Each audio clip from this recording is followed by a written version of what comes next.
Bienvenidos a Gol de Hoy, toda la actualidad del mejor fútbol a un solo clic.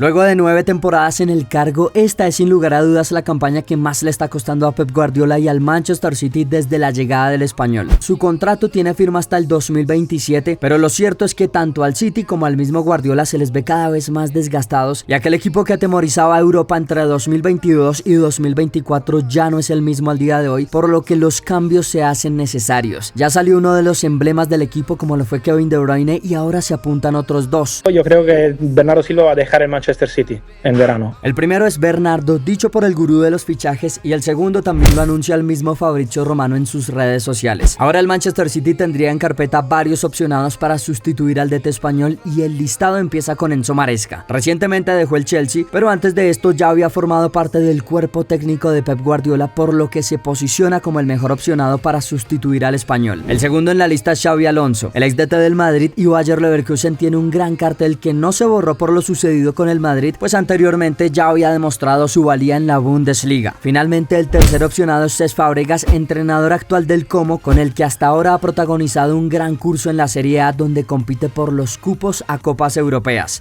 Finalizado el mercado de fichajes, el ranking de las ligas que más gastaron inicia con la Premier League liderando nuevamente con más de 453 millones de euros gastados. Sorprendentemente lo sigue la Serie A, aunque con una diferencia enorme luego de 245 millones de euros en fichajes. Ojo a la tercera liga porque no es europea, es la liga brasileña con más de 200 millones de euros gastados, y lo sigue la MLS con casi 145 millones, pero ojo que en estas dos aún es posible que hayan más movimientos ya que no ha finalizado su ventana de transferencias. Pese a esto ya superaron a la liga saudí que llegó a los 118 millones, a la liga francesa que apenas superó los 100 millones de euros, a la Bundesliga que no alcanzó a tocar los 100 millones y además al octavo puesto del ranking que lo ocupó la liga española que se quedó en los 75,5 millones de euros, y esto contando con que el último día el Atlético hizo 3 fichajes que sumados todos dan 54 millones de euros. De lo contrario, el gasto en fichajes habría sido menor que ligas como la mexicana o la argentina. En el último día se cerraron varias importantes transferencias, como por ejemplo la de Karim Benzema al Al Hilal a pesar de la protesta de Cristiano Ronaldo, que se plantó por ello y no jugó con su equipo. Por si fuera poco, el Al Hilal no solo se llevó a Benzema, un delantero que está en las etapas finales de su carrera, sino que ahora la liga saudí también quiere ser la ilusión de las jóvenes promesas, y muestra de ello el otro fichaje del Al Hilal al cierre del mercado. El delantero franco-marfileño Kader Meite, de 18 años de edad, llegó desde el Rennes de Francia por 30 millones de euros, cerrando así la ventana de transferencias del equipo azul de Arabia. Además, en otras ligas, el fichaje de Ademola Lookman al Atlético por 35 millones de euros, y no fue el único para el colchonero sobre el final, ya que llegaron también el mexicano Obed Vargas procedente del Seattle y el español Rodrigo Mendoza proveniente del Elche. Al Crystal Palace arribó el delantero noruego Jørgen Strand Larsen por 55 millones de euros desde el Wolverhampton. Axel Disasi pasó del Chelsea al West Ham a modo de préstamo, y por supuesto la operación más grande del último día fue la de Jeremy Jacket al Liverpool por 60 millones más 12 en complementos desde el Rennes de Francia, aunque solo se unirá a los Reds en el próximo verano. Hubo dos fichajes que se cayeron a última hora y fueron los de N'Golo Kanté al Fenerbahce y En-Nesyri al Al Ittihad debido a un error administrativo. Según el comunicado del Fenerbahce, culpan al Al Ittihad de haber introducido de forma incorrecta la información necesaria enviada a la FIFA, impidiendo que el traspaso se completara a tiempo. Kanté ya hasta había superado los exámenes médicos, pero la operación se cayó de forma permanente y ambos jugadores por ahora deberán seguir con sus actuales clubes.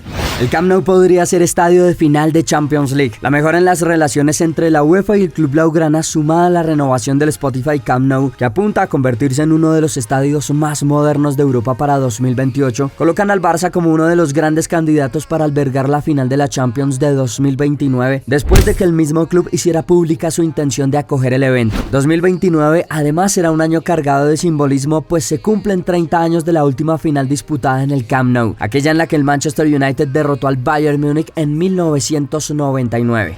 Golpe duro para el Arsenal por la lesión de Mikel Merino. El español se lesionó en el partido contra el Manchester el 25 de enero y aunque parecía no ser de gravedad, resultó en una fractura en su pie derecho, por lo que pasará por el quirófano y su recuperación apunta a ser de un largo periodo de tiempo que lo llevaría de vuelta a las canchas solo hasta final de la temporada. Además del Arsenal, la selección española también se ve afectada, pues la finalísima contra Argentina se disputará el 27 de marzo y evidentemente el jugador no podrá estar presente. Además de él, otro importante jugador de la selección española española también corre el riesgo de no estar en esta finalísima. Nico Williams viene lesionado desde septiembre del año pasado. Una pubalgia difícil de solucionar ha llevado a que el jugador juegue con dolor y limitaciones por debajo de su nivel. El director deportivo del Athletic Club aseguró hoy que se han intentado diferentes tratamientos, pero lo cierto es que hasta ahora ninguno ha funcionado para el jugador y pasar por el quirófano sería el último recurso que aún al día de hoy no tienen contemplado.